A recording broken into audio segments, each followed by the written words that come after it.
Welcome to the Between Two Wheels podcast. This is once again Tyler Janke coming to you from an undisclosed location. We've got Chris Flower once again joining us. Chris, how are you doing? Good. How are you? Good. Did you have a good weekend? I did. It was a nice 3-day weekend. Good, good. Now, this week we have something pretty special. We're going to be doing kind of a little series of talking to different people in Northern California and their teams and getting kind of a breakdown of what their team roster is, their sponsors, and this week, debut, we have Jason Grefrath of the Thirsty Bear team. Jason, how are you doing? I'm doing good. Thank you for joining us. My pleasure. I hope the drinks are okay for you today. Yeah, the drinks are welcoming. Good to hear. So give us, first of all, what exactly is your team name? Because I know every year team names kind of change. There's presented by, distributed by, powered by, all these things. So what is your official name? Yeah, we are Thirsty Bear Cycling. So we had Akamai was a longtime sponsor, really good sponsor, and they decided not to sponsor the team this year. So we're still Thirsty Bear, which is organic brewery downtown San Francisco. We've got Rambus as another sponsor, and Cognance as another sponsor. So those have all been kind of long-running sponsors for us. And that's mostly based out of like the Bay Area, is that correct? Correct. Yeah. I'm trying to think. I think almost exclusively all our sponsors, with the exception of obviously Caselli and some of the equipment sponsors, are all out of the Bay Area. And how did you get in? How long have you been with the team? So this will be year number 4 on Thirsty Bear. It's with a number of other teams. I think it's kind of like, I don't know, I think a lot of people in the area have started on Team City. That's where I got my start. So Team City was the first team, then on to Davis Bike Club. Then I was with Taleo for a couple years.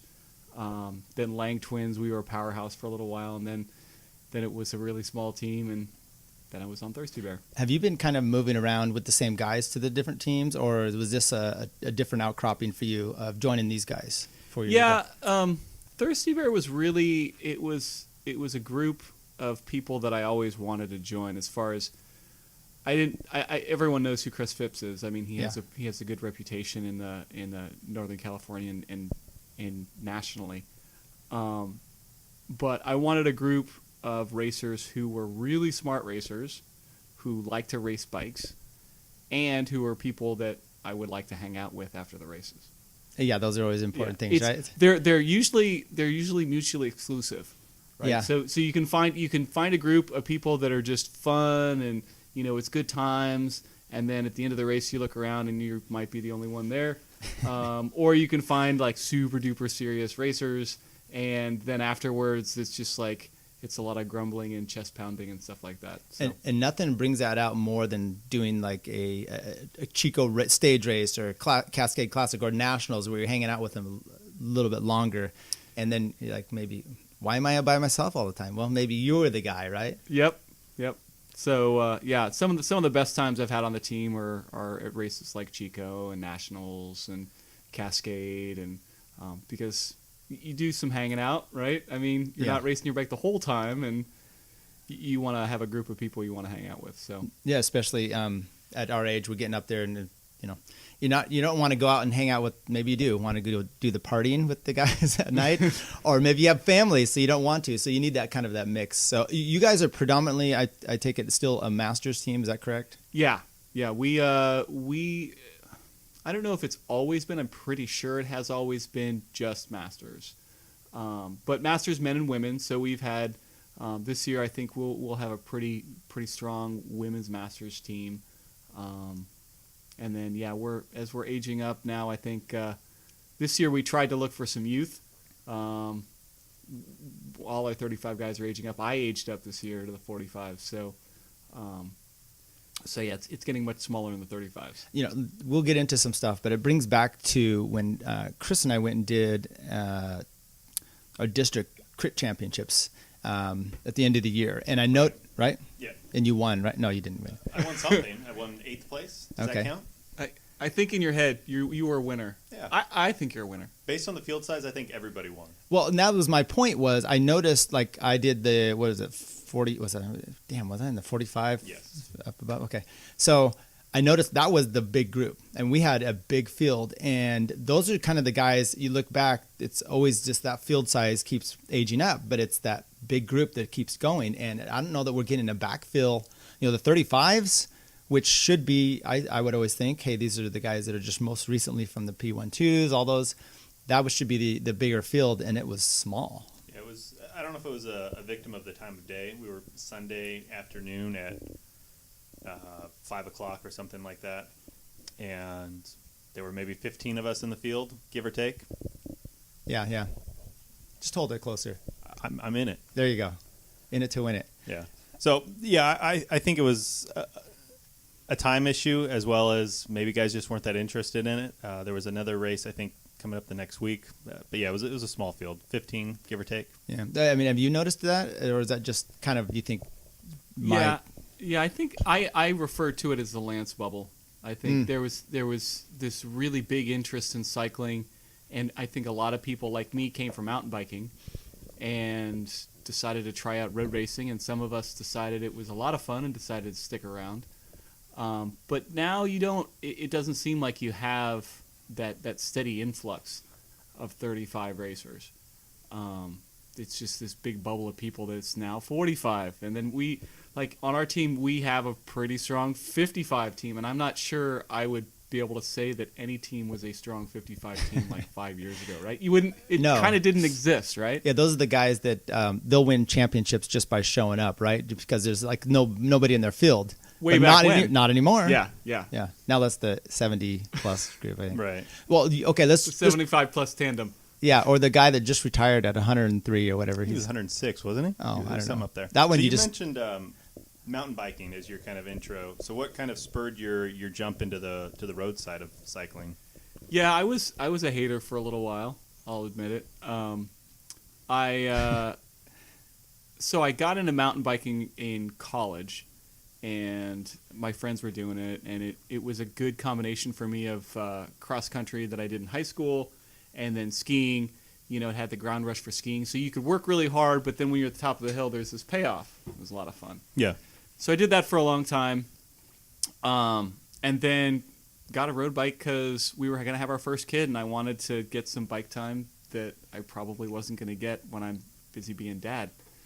And I did kind of both for a little while, and then I had some friends that were racing. So I think that's a common theme. I think we all get into this stuff because we know somebody. It's like, oh, I knew this person at a bike shop, or oh, I had a friend, right? So it wasn't any different for me. So got into road racing, and I had a very glorious, probably first 3 miles of sea otter after the flag dropped, and that was that was your. It was a pretty typical Cat 5 maneuver, but yeah, and it just kept. I really enjoyed the training aspect. It brought me back to my my running days as far as having a training plan and seeing a progression, and then the tactical side of road racing was really interesting. Like in mountain biking, it's just Gur who has who can just mash, or it's a lot more strength, and in road racing there's a lot more tactical. It's like almost 50-50. You'll see the guys that or the ladies that win, they're both strong and smart. I had a little insight this weekend. I was watching Cross Nats, and what you just said reminded you ever talk to someone who, hey, I race bikes, or they're watching something, and they're like, why doesn't that guy just like take off? It's the first few miles of a 100-mile road race. Go, just go. And you're like, no, you don't get the drafting and all that. But watching the cross race, I mean, Jeremy Powers I think it's more like that, right? It's more like mountain biking, where you go to the front and you just drill people off your wheel and you just keep going. I mean, so how long did you race mountain bikes, or did you race mountain bikes? I was kind of against racing when I was mountain biking. To me, that's not what mountain bikes were about. To me, mountain bikes were a great way to just get lost in the wilderness, and to just go ride some really fun trail. I did do the Prairie City races for like 2 years.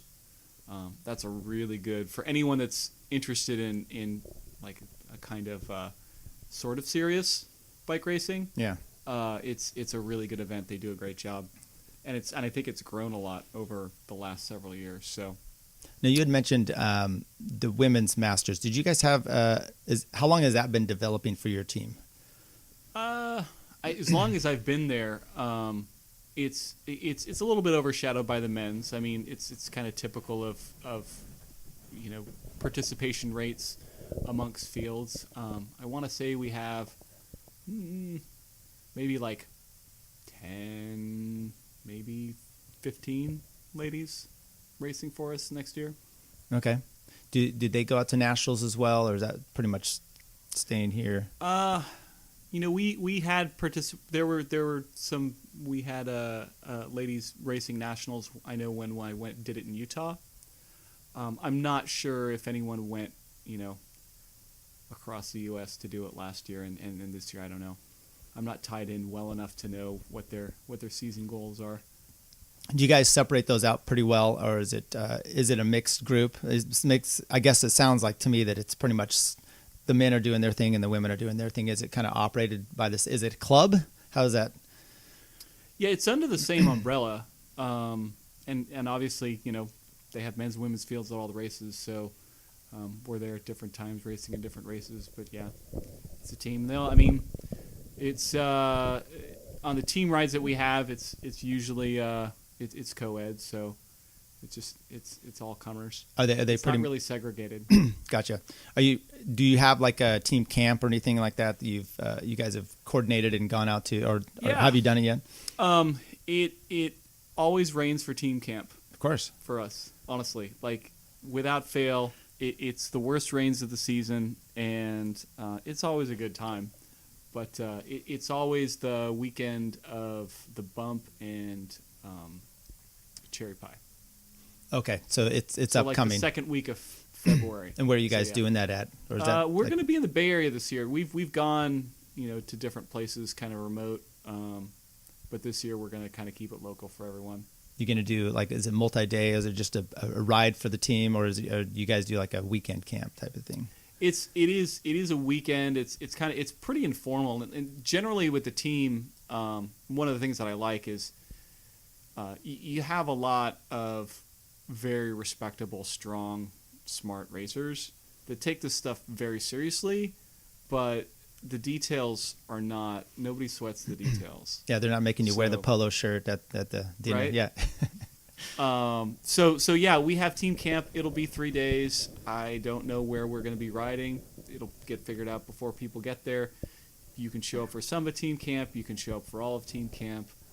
It's relatively casual in that regard. Yeah, that's pretty good. So do you have your roster? Do you want to go through kind of, or maybe off of hand, kind of who you added from last year? You said you added some young guys. And kind of give us a breakdown of who is riding for you guys. Yeah, so for next year, just as far as a preview goes, it'll be the same team for all intents and purposes. We have like I said, we have that bubble in our team in the 45s, and it means it's really difficult to add people in that space, because you already have a lot of people that are really strong and smart and already a part of the team. So we did have a conscious effort to add. We added Joe Chacon, who's from Elil Cycling. He lives in Clovis, so he'll be doing races up here and then maybe even some SoCal races. He's just a strong dude. He's the kind of guy that would have a very good finish at like Snelling, where you need a sprint, but it's long. Mm-hmm. He was up in the group at San Rafael this year. We were way in the break, and it was just I don't know if you were you at that race? No, I was San not. Rafael No. this year? I do remember him at Snelling, though. He had a really good finish. I Yeah. saw him sprint up to third. Yeah, It was impressive. Is he the 35 man? Almost as impressive as Chris Flower. It's close. It's close. Interesting. But the San Rafael race was just like the field was attacking itself, and even when the break was established, the break was attacking itself. Like there wasn't really any rhythm, and it was just hard, kind of end to end. And if you were in that group, it meant that you were a really strong rider and probably pretty smart too, because you needed to be up there in the first place. So were you in that break? Split. Is that what you're saying? Yeah, I was in. That's a good way to put it. Thanks Yeah. for the compliment. Yeah. Well, just kind of backtracking, just a few years ago, you kind of took some time off to finish your MBA. And I was like, oh, good, giving some other people a break out here in the race. So you're done with that, and you're back full time. Your wife has let you get back on the bike. Is that correct? Okay. Yep. I've got the hall pass for this year, and I always joke that every year is my last year. So we'll see how this goes. For me, in addition to having the school, I was also hit and run by a truck, and I went through a lot of health stuff last year. And so this year's definitely it's me trying to prove that I can get back to where I was fitness wise and racing wise. And so far so good. Well, you had a good was it 2015 nationals? Because I was out there with you, and I think you were sixth on the TT and the road race and the Omnium. I was or just something. off the podium twice. Yeah, no, you did. That was a good road race because you were off in the break. Is that correct? Yeah, and I never did see you, so. I don't know if that's impressive or not, but it was a good day for you, obviously. And then you got sixth in the time trial. So yeah, were you up there in the overall then, like the Omnium? Is that correct? No, I mean there was thinking that might happen, but you really to be up in the Omnium, you have to be the person that wins one of those. Yeah, right. Yeah. So and then the crit, it wasn't working for me. That was Jan's race. Yeah. And so my job was pretty much just put myself on the ground and make sure that the field's together. So I was every chance I could to go to the front and just start pulling the brake back because the brake formed like halfway through the crit, I think. And I was up there just trying to reel him in. And how did that end for Jan then? Not well. Not well.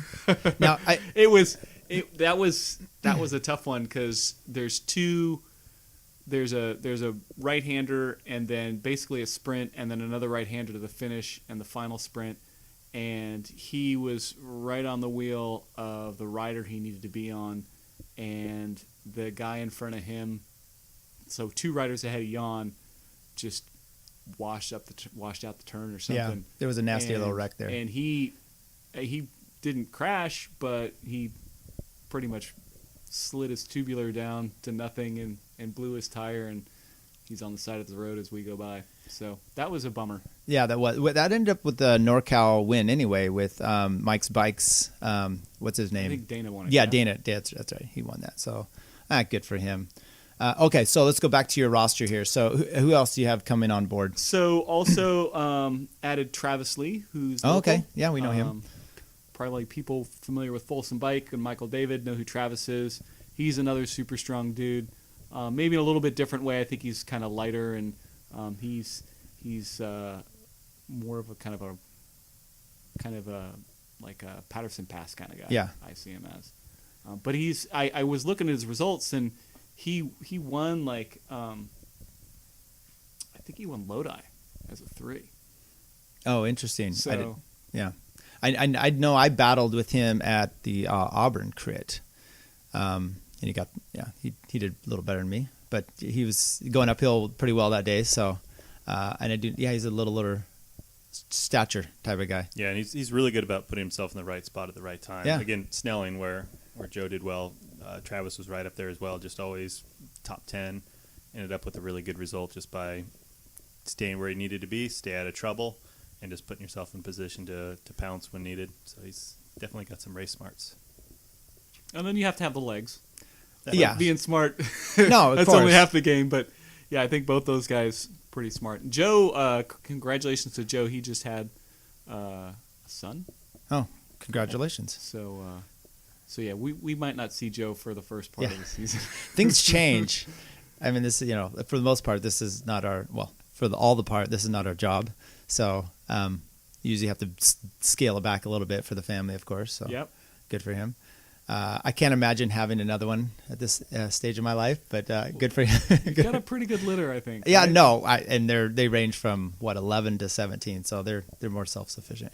Chris, it's your turn though. Yeah, we'll see. You have cats. They keep me plenty busy, those cats. just trouble. So, who else? Anybody else new coming on? And then let's talk about the stalwarts that you do have coming, staying on the team. So, yeah. So those are the main additions. The brag sheet for our team, like a lot of other NorCal teams, we've got multinational champions. The names that everyone knows. So Jerome, Nadell, Chris Phipps, Tom Lyons, Gardy Jackson, Joe Foster. I think I one of the things I like about this team is it's competitive in every race. yeah, You've got bike racers and you got strong guys, and we will go out and make the race. yeah, Jan, I think we have to maybe put him a little bit on the injured reserve. He just had a son, Marcel. So I don't. There's something in the Thirsty Bear water where people are having kids. yeah. We're not going to share bottles anymore, I think. But in seriousness, that's super awesome, and I think you probably will see Jan in a couple crits this year, but it won't be at the same frequency of racing. Yeah, and for those people that aren't aware of your team, they could just look for the guy with the unshaven legs. Is that right for him? I won't go there, but yeah. I don't know why. Like, he could be so much faster. Yeah, or they look faster. No, he's plenty fast, strong guy. You have what's interesting in the Masters racing, especially because you can spread yourself out through different category. The 35s, the 45s, and you can do multiple of those. Like for me, our team. For a while there, I was the only one doing a Masters, or if I do a 45, I'm the only one. So instantly, you're in a race where if another team has 3-4 riders, they could start to be dominant, especially you guys, where there's no breakdown from top to bottom. You send one guy up the road, well, someone's got to watch him, and then you send the next guy, well, someone's got to watch him. So every move becomes important, and I think with those Masters fields, it really gets accentuated with a team like yours out there. Yeah, well, thank you. There are definitely some other heavy hitters. I'm not sure if. Of course. I mean, Cobbles, Chris Cobble's a one-man wrecking crew. That's true. Yeah, he's like 4 dudes. And then Pete's is Pete's. I think they've added some pieces this year, but mostly the same, and similar to us. Lots of even world champions. They have world champions. We don't have one of those, but guys that have broken the hour record. I mean, their Palmeras are really, really long. And a super strong, smart team. So yeah. Well, you guys won the bat competition. Is that right? The bat, here in the NCNCA, and I think you also won team competition at nationals as well. Yeah, as well, right? That was a highlight for us. I'm not sure if we did it this year, but I know the year that I did nationals, we did it when it was in Utah. So that was. Did you go last really year? cool. You didn't make the trek. No, don't shake your head. I didn't have the legs. Yeah. Like it would have been just, yeah. Well, it's moved up earlier in the year as well. So those of us that peak later on, I don't know if that's you. It makes it a little bit more difficult. Is it still back east this year? Yeah, I believe so. Augusta. Yeah. Okay. Yeah. Are you planning on heading out there this year? Maybe. I think on the your record, wife's not going to listen to this. No, it's with the timing with Cascade moving. I think I want to do Cascade this year. It's it got moved up. That's a race that I can drive to, as opposed to having to pack. And I would probably be packing 2 bikes. Yeah. And then having to deal with the heat there, and it's like, Well, you have to fly, and so you'd pack 2. I imagine 2 bikes for Cascade as well. Yeah, well, that goes on the back of the car. Yeah, that's much easier. Yeah, I think we're going to plan to try to do Cascade since it got moved, and they put the Masters back in. Right. So with Cascade as a target, do you, as a team, kind of get together and talk about bigger races that you're wanting to focus on, whether it's Cascade or Valley of the Sun or Gila or anything of that nature? Yeah, it's interesting. It happens, but it like randomly happens. Like I got an email yesterday from the team president that said, "Hey, get a head count for Chico." It's like, okay, because we're starting to figure out what the housing looks like. yeah, Right. And that's how it'll happen. It won't be, I have a team calendar out there for people to fill out, and like other team calendars that I've done with this team and other teams. It's like some people fill it out, some people don't. It's like it's masters racing, so it's not our job, and guys don't know where their fitness is going to be, or they just don't know. So it'll be a game time, but yeah, we end up sorting it out. Sure. I think so I wasn't doing any like away stage races or anything last year, but the prior year that I did it, when I did nationals and Cascade, we had like a house at nationals, this huge house. Damn. And we had so much space. We had people from other teams there, and it just kind of organically happens, and you kind of have to show up. Right. That's your job. Yeah. We usually get a house for Cascade. We've done that for Chico. Right. What's your take on? I'm sure you chimed in with the time trial bike or the Merckx bike at Chico. Yeah. What's your take on that? Obviously, I'm very biased because I'm a time trial guy. Like that's usually where my strength is. And you look at how many crits are on the calendar, and for most of those, it's going to favor sprinters. Yeah, of course. And then so in the world of cycling, you have sprinters, you have climbers, and you have time trialists. Well, so the sprinters have a lot of races. They have their pick of the litter, and the prizes are usually better, but I'm not one to hate. Obviously not. So, and then, we've got a couple climbing races and climbing hill TTs on the calendar. There's a couple races that really suit climbers very well. And the number of time trials is shrinking. Right. A lot of the, like, Dunlap comes to mind, like, gone. The Folsom Cyclebration had a time trial there on the South Canal. It was awesome because it was local. But then if you take a big name race like Chico, that's like, it's a mainstay now. I mean, that is the NorCal stage race. It used to be Madera, and now Chico's the NorCal stage race. And you take away the time trial, I'm like, eh. Like, well, there's three other stages that people, if they were looking for a result, they can go get. And Exactly. and if you have fitness, you can fake your way through the TT. Well, my thing was, unless you're going to change the time trial course itself, what's the point? I mean, you do a 10 to 11 miles, somewhere in that range. You don't think the gaps are still going to be similar on a Merckx style as they are going to be on a time trial bike? Of course they are. Yep. Like I had mentioned, Chris Phipps is still going to destroy me just like he would. It may be a different gap, but it's not going to be enough for me to overcome anything. So I don't have a problem with. I'm not much of a time trialer, but I kind of like the whole idea. Hey, send them out there. They don't have a lot of opportunities, like you said, and let them have it. Unless you're going to change it to, I don't know, a mile uphill climb or something really strange. What's the point? Yeah. Yeah. Yeah. There was one thing that I thought was a good comparison. This is the Facebook thread that was like 300 or 400. Oh, it was crazy. Yeah. It's like, it's a lot of opinions, and I had my fair share in the group, but I was saying, this guy that was a crosser, and I said, well, how about this? So if you think you should take away my time trial bike, then the next cross race you do it on your road bike. Have everybody do it on the road bike. Same thing.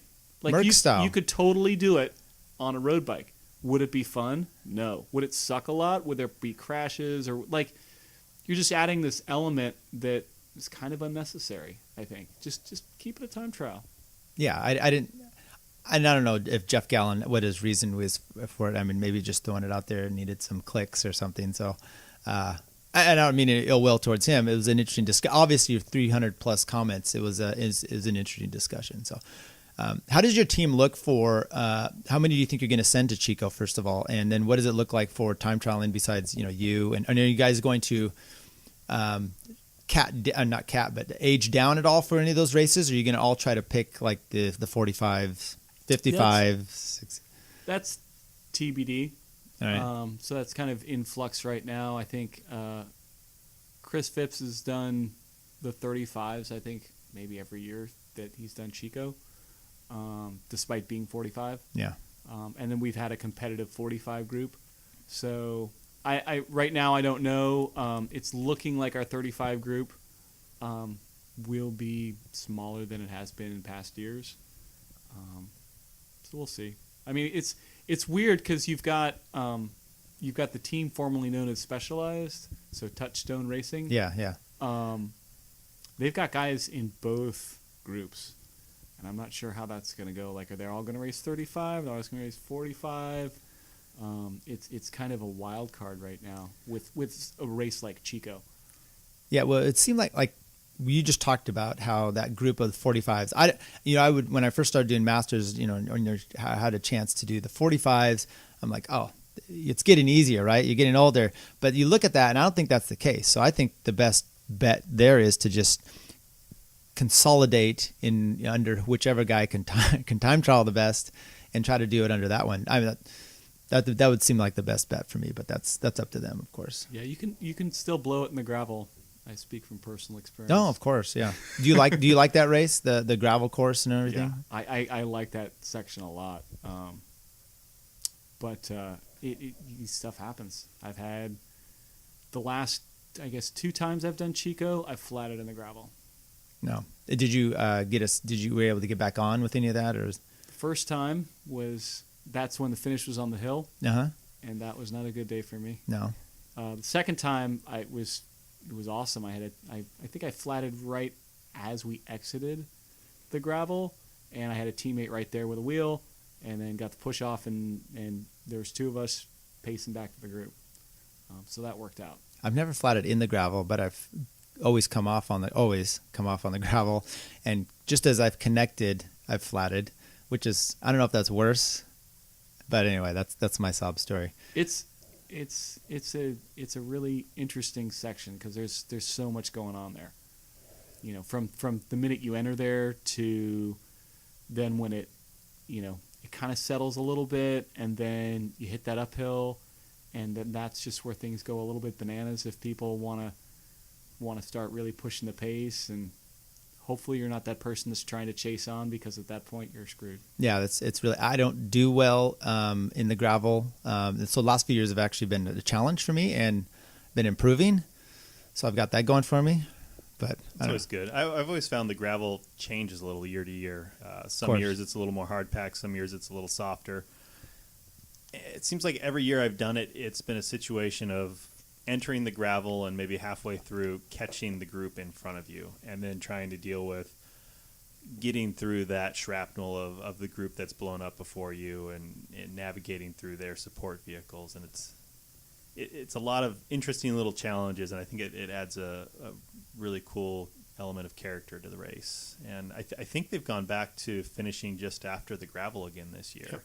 So I think that's a better way to have the race finish. I like that versus the finish at the reservoir finish, personally. Yeah, I've gone back and forth on that one. I think it's cool to have, almost like the highest point of the course be the finish, if you finish after the gravel. But then if something happens in the gravel on that last lap, like it happened to me one year, you're done. But on the plus side, there's no time to change it. If the field is going full gas, right? Even if you had a flawless wheel change, you're not catching on. But at the same time, you may not lose a ton of time. While if the finish is on the other side of the course and you get a flat and you can't chase back on, then you're losing tens of minutes at that point. I lost enough to not really be in the running that day. It's really interesting, because I also think that the gravel can be such a big linchpin to the whole thing then, right? The tacks can go on the gravel, whereas on the other side it's a little bit more difficult to get away, especially if you're together and you're doing the run-in. It's kind of together, unless you have a big wreck like we've had before. But otherwise the gravel can kind of be used as a springboard for that finish, because you have 2 miles or so roughly afterwards and that's how our old teammate Casey, who's now with Touchstone, that's how he won there as a 3. Someone just loved the gravel, and either way, it's going to be interesting. So does that mean the start then would be parking over with where we have Skenta? Yeah. Yeah. Okay. I assume that's the only logical place for that to happen. There's really nowhere else to stage a big group of cars other than the town there. Yeah. So what about other races for you guys? You'd mentioned Madeira. Do we even have that anymore? I think is it coming back on? There was another. There's San Dimas further down south for stage races. There is another stage race. There's it Modesto? Well, there's Madeira. That's still sticking around, and that's got. If you're a P1 too, I think that's the one with the hill climb start. but that's on the calendar, I think, mid-February. And there's also the OTF Racing stage race. I don't know much about that, but I think it's kind of general Fresno area. Yeah, And it's a lot of the same roads, honestly, or similar, same locale as Madera. okay. I thought it was further south for some reason, but it's near. It's a mini Madera, I think. Okay. But in mid-February. Are you guys planning on doing that then as well? That one's really interesting, but it's very early in the calendar to have a stage race. Like, Well, that's how Chico was the last several years, right? I mean, it was the end of February, so it was the same. Like Mike Painter wanted to make it the same weekend as Mirko when Mirko went away. So Mirko was the last weekend of February, and then Chico was where it is now, and then Mirko went away, and then so he took that weekend for Chico, and that's where it's been ever since. Well, now I guess it's moving back, but Yeah. Do you guys venture down to San Dimas at all, or are you pretty much staying up? I've always been interested in San Dimas. I don't know that we've had anyone from our team do it. I've never done it. It's surprising because I think it favors climbers. Yeah. And we have a lot of people that go up hills really well on our team, so I'm surprised that people don't do San Dimas, but I don't know why. I would say I wanted to bring up Madera real quick. That's probably going to be a tune-up for Chico. So if anyone wants to brush up their stage race skills or get in a sort of maybe a better field than Madera's seen for a while, I'm guessing Madera will be bigger this year. That'd be good. I think it's nice that we've got a couple either growing or stage races that are in the process of rejuvenating themselves. Yeah, I'm showing that's March, or is that February? It must be February. No, it's March. March 2, Oh. 3, 4, and 5. Somewhere right around there. Depending on which category. I guess it's 3, 4. 2, 3, 4. Their calendar goes Monday to Sunday, so got a little mixed up there. So yeah, that'll be interesting. And then we have when is it in Chico coming right up? The 17th, 16th, 17th, 18th of March as well. Yeah, really good stuff. Copperopolis, that's probably a big one for you guys as well, right? Actually, I don't know. I'm not a big fan of that race, but I can imagine that's a race you guys would probably take on pretty good. Yeah, we usually copper. I think falls below the radar. I've done it exactly once, and it was a bad day for me. And it's always like over Easter. There's family stuff, and it means that it's one that I just typically don't do. Have you looked at the calendar? Do you guys try to target specific things? I know you said you had a team calendar had gone out. Is there something that you guys are really looking forward to this year as a team to kind of take on? Besides, you got the Chico. I don't know. There was that race last year that was kind of an omnium with Mount Hamilton. It seems like it might be something up your alley as well. Yeah, you would think. I think the big targets for us will be Chico, and then Nationals, and then other stuff in between. A couple of us did Baker City, which used to be was Elkhorn, right? It used to be. I think it was the Elkhorn stage race up in Baker City, Oregon. Mm-hmm. And I think we'll have a decent team there this year. Have you done that one before then? Oh, I did it last year. You did it last year, okay. Yeah, it doesn't really suit me. It's kind of climbing. There's a lot of right? climbing. There's a climbing TT, like a short, like 4 or 5 minute uphill TT, and then there's a standard, pretty fast, like time trial. I think it was like 9 or 10 miles. But then the last stage is like a 50-minute climb. Ends with a 50-minute climb. It's a road race, and I think it's like 70 or 80 miles or something. Yeah, so you kind of you have to like to climb. So all those at Baker City. All those climbers that were complaining about Chico, they can head up there. There you go. Yeah. And have their way with it. Yeah. I grew up in the Northwest, actually Walla Walla, Washington, which I was on the Oregon side, but Baker City was not that far from where we were. And one of my first races was, I think it was down there. It was LeGrand and then Baker City, and there's some nasty climbing down there. So yeah, it's the Baker City one was really appealing, I think, because we got an Airbnb, and we rode to every stage. We rode our bikes to every stage. So they at least make could a look out central, the kitchen window of the place we were staying and see the start of the time trial course. That's pretty nice. Yeah. And did you drive up? Yeah.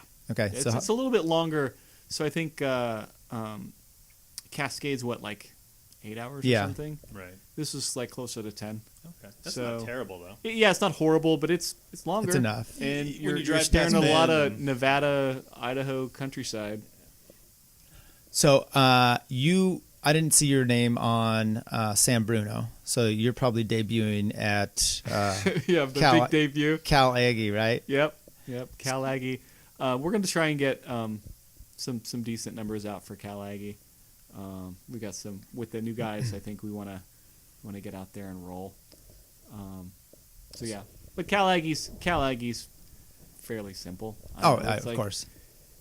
Everyone's varying levels of fitness, and then there's a sprint at the end, and you see if you can avoid a wreck. And what's also nice though about that is like we could, you and I at least can line up for at least 3 races that day. And I don't know if you will, but that's a good way to get some training in. So yeah. So now you guys, always easy to spot in the peloton. Distinctive kits for the past several years. Any changes on that front? Yeah. We went with the black and the gray, which I think is very stealthy. That means when I'm sprinting at the end, you don't even see me until I come by you. This year it's light blue top, so it's the same blue that was in the.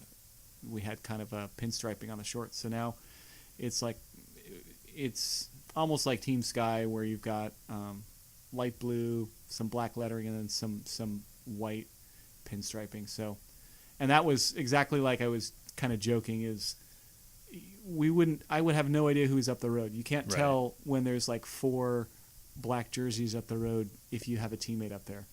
And so this will make it easier to spot everyone. And then I think there's a couple teams that are mixing it up a little bit that we'll be able to pick people out and understand, if we need to be worried or not up the road. Right. Yeah, there were definitely times where there'd be a group up the road, and I'd kind of glance around and be like, "Oh, okay, Curt's up there." It's like, "Oh, that's not Curt." There's so many kits that just kind of blend together in that Masters field. Some kind of black Castelli kit. Right. And a white helmet. And you see that with trends. When we first started, we had these yellow helmets and shoes, and it was easy to pick out. And then things change, and it's kind of black, and then people are going that. And now everyone, I don't know, it changes up. So I am not necessarily a big fan of some big bright colors, but you need that in bike, like EF Education First. I don't like their kit at all, but yet if you're on that team, you definitely know how to pick your team out. And I think that might be a very important part of the bike race aspect, which is a good thing. Now, I just was looking here at your team kit. It looks good, and I saw Chris Phipps. Someone said that they thought he went down this last week on a ride. Is everything good? You guys? Yeah, so there's a ride from San Francisco to Santa Barbara every year for the 3-day weekend that we just had, and they run along Highway 1, and I guess he was just riding along in the group. He put a video on Facebook, and you couldn't even see what he hit until he was over the front of the bike. He got, I think, like 6 stitches in his chin and like 3 in his lip or something. So stitches, I mean, all things considered, if you're going to crash and have to go to the ER, stitches are, I think, much better than broken bones. But, hopefully he's able to heal up quick and maybe get some anti-inflammatories or maybe a couple beers. As many as he had a thing, I don't know if you saw it, but he said it was like 1 beer for every 1,000 feet he climbed or something this year. So, Damn. So you might have to break that rule. I don't think anyone would mind, and they wouldn't hold it against him. But I hope he heals up quick. I imagine he climbs a lot. Is he an alcoholic? Is that what you No. Yeah. That's that could be a lot of beer. Well, all our best for him. I mean, obviously we want him to be doing well. That's a little crazy though. I don't know. Yeah, it's easy to have a mishap in that situation. Highway 1's probably not the cleanest shoulder to ride on, unfortunately. What about your wreck? Did you you got hit by a car? Is that correct? Did anything ever come about? Did they find the guy?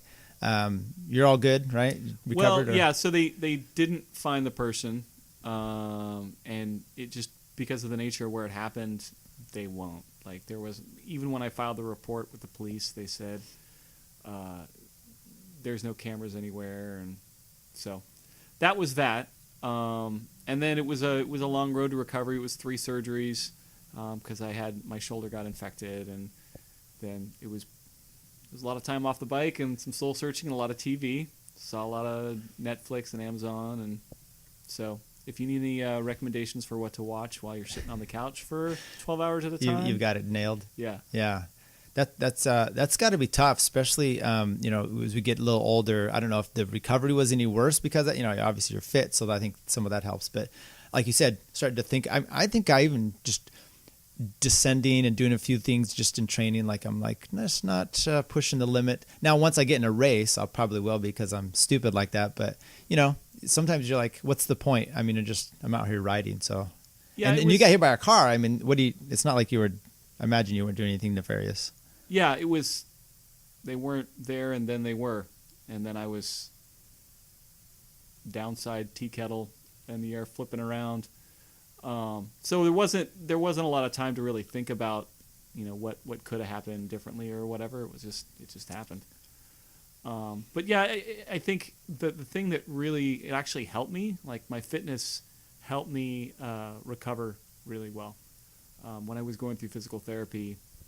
He said that my physical therapist said it was a pretty remarkable recovery from the amount of time that I had off, and then the mobility I was able to get back and strength and all that stuff. Did your wife give you any grief? Not, and I mean that sincere about, hey, maybe it's time, because that is the one thing. It's one thing to be out there racing and you're getting a wreck, things happen, it's a controlled environment. But I mean, when you're out there and the car just hits you, that's a little different. Yeah. I think we all know you tell the line on family capital when you spend long miles out, riding or training or what have you, or racing, you're away for a weekend, playing pretend, having fun with your friends. This instance, it wasn't, for me, the bike was a road to recovery. So it was kind of hard to get in the way of that as far as, I really needed to sort things out in my head, and also with my fitness. And it was kind of like the season is a way to prove to myself that I could do it. Yeah. Yeah. Well, how do you expect your 2018 to go? How are you on for form and your expectations and goals? Yeah, it's good. My training's going well. The weather's not cooperating. Yeah. But it's all right. It's really a difficult comparison because the several years where I just had knock it out of the park fitness, they were consecutive. So when I would take a week off at the end of every season, and then I would start up, and it would just be nothing structured. I would just get time on the bike, and I would explore and kind of like, mentally recharge, but I was still riding. Yeah. So probably like 50 or 51 weeks a year I was riding. So there's never that, letdown where I wasn't really riding for several months at a time when I was laid up. So that baseline is so much lower. Did you have any trouble with kind of the guilt of I'm not riding now, or were you even on your bike? You were doing like stationary stuff, or you take time off and then you got that antsiness to you, or were you able to just kind of put it away and say not now? Yeah, I think you're kind of alluding to like fitness anxiety, like the people that feel like they always need to be working out or something, and I early on I came to the realization that this was time when I wasn't going to be doing that, and then there was no way I could hang on to any fitness because really what I needed to do was just get well. And I mean I was on I don't know if you know what a PICC line is, but it's like a permanent IV in your arm, and I would get medication once a day. I mean, and I'd be like knocked out sometimes where I'm just like, I'm just going to sit here and just stare at the TV. So there wasn't really the opportunity to like, oh, I'm all fired up, I'm going to get on my trainer now and be hardcore. I was on Zwift and I did do trainer time, but it wasn't like any hard intensity. It was just that's probably more mental than at that point, right? Like, hey, I'm doing something. Yeah. or maybe not. I don't. It seems to help. I mean, I had an injury a couple of years ago. It wasn't nearly as bad, but I was off the bike for a month and a half, and just being able to kind of be active and spin the pedals and see some type of progress, or whether it's just I put in 5 more minutes or 10 more minutes on the bike today than I did yesterday, I think that helps build up some of that foundational mental fitness. So. Yeah. Okay, so great. Your team's looking good. We're excited for them for this year. I mean, we hope to beat them personally, but I always enjoy racing with you guys. A lot of good guys out there for the most part.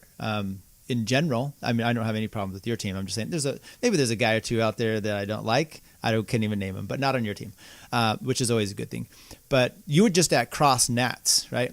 Give us a little breakdown of what you thought. Do you do any cross racing yourself, first of all? So I've raced cross and enough to know that I'm not very good at it. It doesn't play to somebody that's kind of a big slow twitch muscle. Yeah. It's more similar to mountain biking where you need a lot of poppy accelerations and just kind of stay at the limit and then go above and below and surge a lot. But so yes, I have raced cross. I understand that from my mountain biking background, and then from I did the SAC series for a couple years. Mm-hmm. When was the last time you raced? Cross? Last time I rode my cross bike was maybe a couple of weeks ago, but the last time I raced cross was, I don't know, maybe like 5 years ago. It makes the calendar too big. Yeah. Like, honey, I'm going to go to a bike race almost every other week and out of the year is just not a winning strategy for me. No, of course not. So. And so how was Nationals then, just as a spectator? Because we were able to see the live stream, and it was for the men's race. At least I watched it, and it was a really good race. I will say I called the winner the day before. You did. It was the only guy I knew his name. So. Yeah, so I grew up and went to college in Reno. Oh, okay. So for me, it was really cool to see a big time Yeah. event come to my hometown. And they picked a great venue. Rancho Santa Rafael, the park they had it in, is just this big, long slope, high desert. So you could be at the top of the course and see the bottom of the course. So very wide open. And Cross has got all these winding tracks and stuff. So you can pack a lot of miles into kind of a shorter area. But yeah, it was really neat. They did a great job. They, all the features they had in there. I mean, you saw the race online, between the sand pit and the Belgian stairs and then the hill at the very end, and kind of making that just this kind of crazy technical thing. Like the less skilled riders, don't know, I was on the hill watching them come down that thing, were just like not having fun. I imagine there were some crashes. I didn't see the front guys go down at all. It looked like it was just attrition. No flats really to break that up either. Well, there was some flats. So from the lead 4 or 5 guys though. No. But I was near the pit and I saw somebody pit a flat, and then some guy had a mechanical at the beginning of the pro race. I don't know if you could catch it. If you could barely catch it on the stream, you can see this field motoring off, and this guy's off to the right hand side or the left hand side, and his day is done.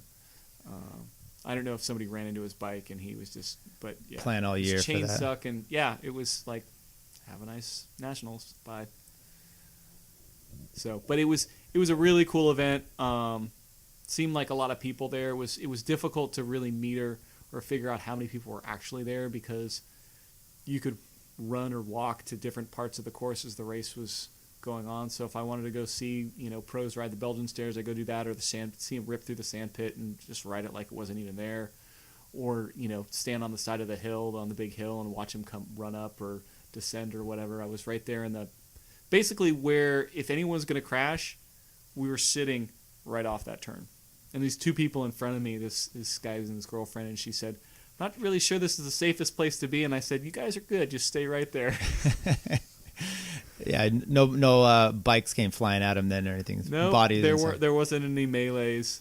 But that was the loudest section of the course. There was a lot of people there that were just like, anytime somebody would clean something or have a little bobble or something, there'd be a lot of cheering or heckling or whatever. It was cool. Is that kind of rooted off camber turn? Is that what you're talking about?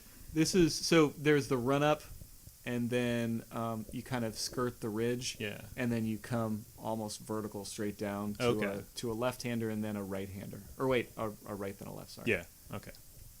I was able looked to, like a really challenging section of a Yeah. race course. you need nationals to be a big event like that, and it's pretty cool to get the crowds out there. And I think Cross really does a good job of that. Obviously, it's the way it's able to pack it in to be like a crit. I was able to watch I think it was 97 or 98 Cross Nationals when they were in Denver. And same thing, it was snow on the ground, but there's a big crowd out there on one of the top of the hills, off camber thing, people sliding and everything, and that's good. I mean, I wish all of our events were packed like that. But you can't always do that in a warehouse type of crit course either. So yeah, that definitely doesn't bring the crowds. no, it doesn't. Well, I appreciate you coming in today. Do you have any comments on the world of cycling as of right now? I know the big news with Chris Froome. And I don't know if you heard about his liver and kidney and vanishing twin, and I don't know where else he's got going on. He's got a vanishing twin in his kidney, right? Yeah, well, Just one day only, though. Yeah, I don't know. It's a weird world of cycling right now. I mean, to me, that his desperation of trying to come up with a new, and it may be legit, but it seems like desperation now. Yeah, that one's a tricky one. I think I honestly believe him when he says he did nothing wrong, but I was also thinking it's oddly similar to the Contador case. Yeah, where you think if somebody was maybe taking on some blood that they maybe banked during a training regimen when maybe they were taking something so that they could get thinner and faster. That was maybe still in their system, and then they take on some blood, then that might explain why those limits are a little bit high. Yeah, I don't know how it's outside of normal, and the crappy to thing the for him is I think I honestly believe he did nothing wrong. Like, he did nothing outside of what he would have normally done. I think he's a very regimented person. It's a very regimented team. Like, they don't just mess stuff up. There's like, whoopsie, I put the decimal in the wrong spot. No, I don't think that happens on Sky, and I don't think that happens with Chris Froome. I think he did everything according to a protocol. I actually think that argument holds water, because this team that is so specific about everything, and I don't know what he was doing. That's the part of the problem. But this team that pays attention to all these little details, he's had to put the salbutamol on his testing sheet every day when he goes in there. So it's not like you're sneaking something. So he knows he's got this, and he's taking these. So who knows? I mean, there's always the problem is now you're trying to say, oh, my kidney and my liver are reacting in a weird way, and that may be legit. That's the problem now. It may be legit, but it looks so desperate. But your point is very well taken, because you can't just say it's a fly-by-night team either. So I don't know, Chris, you got to take on. You were looking at the medical reports today, right? A little bit. What I could find, it's not all that readily available, but I agree. I think it just seems a little desperate, and it seems like an unusual thing that'd be really difficult to prove one way or the other. And I think if you look at it from a court of public opinion perspective, if he's found innocent, he's still lost. It'll just look terrible for the sport, and if he's found guilty, it'll look terrible for the sport. So it's an unfortunate thing, and it's going to get blown up one way or the other, and Team Sky will face the brunt of it, and cycling will have another sizable blemish. Well, that's the one thing that I still there's a lot of discussion that I see that says this is a horrible thing. We've done this before.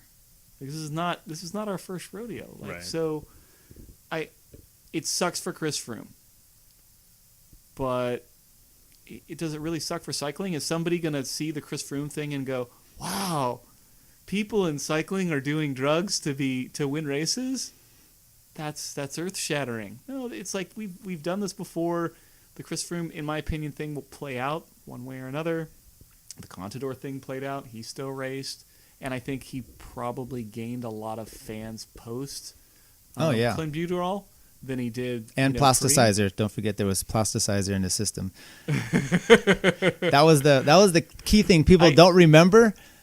which is a big deal. So. I drink my Coke out of a plastic bottle, not a can, so don't hold it against me. There might be some plasticizers in my blood. Not to the extent that they were in his.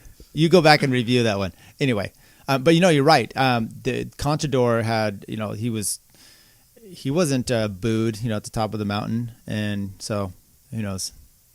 Yeah, it's I don't know. I would hope I would like to see cycling handle this stuff in house. Maybe Chris Froome decides to retire. Maybe it's leave of absence. In house. You know what I'm saying? It's like the mob. But you know what I mean? Like it's this black eye. It chases away sponsors. Yeah. And I'm sure there's people that are towing the line between, to the letter of the law and to the spirit of the law. I am not naive about, the situations anymore. And I say anymore because I was, you always wanted to believe everything back in the day. It was actually this. Well, Lance is innocent. Well, that guy's guilty though. He's a French guy, of course, but I don't feel like I'm that spot anymore.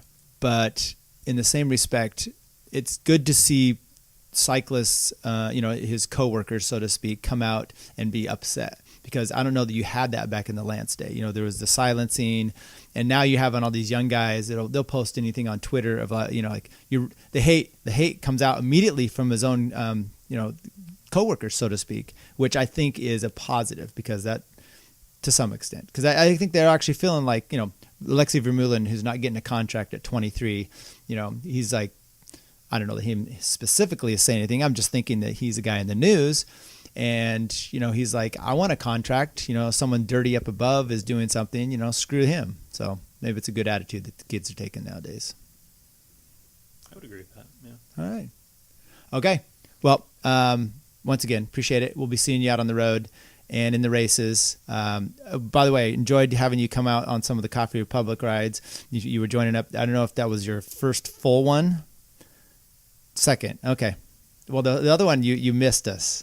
So, but I think before that you had a mechanical as well that kind of hampered your day, and you have like a stem bolt issue or something. Yeah. That was a good sized group out there last omen. week, though. I don't know. Bad omen. Anyway, thanks again. The Coffee Republic ride disagrees with me, apparently. Wait. Let's back up there. Joking. No, it's just Chris was right. Like the first time I came out, there was like I snapped a stem bolt. And, yeah, well, and then I was riding home alone, and the second time I was late, and I just watched you guys from like 400 to 800 meters out, just watching it riding. Well, last week you put the hurt on people, so that was good. At the very end. Yeah, well, good job. Who was sitting in? No, you didn't sit in on the climb. Well, I don't know. I got dropped, so I sat in. There was a lot of people out there. It was a good show. I was hurting. I was a little under the weather, I want to say. But, yeah, keep coming out. We enjoy having you out there. So not like it's our show to enjoy, but thanks. And thanks for coming in today. I appreciate it. Yeah. And good luck to your team this year. Chris, thank you for coming in too. Always happy to be here. All right, thanks.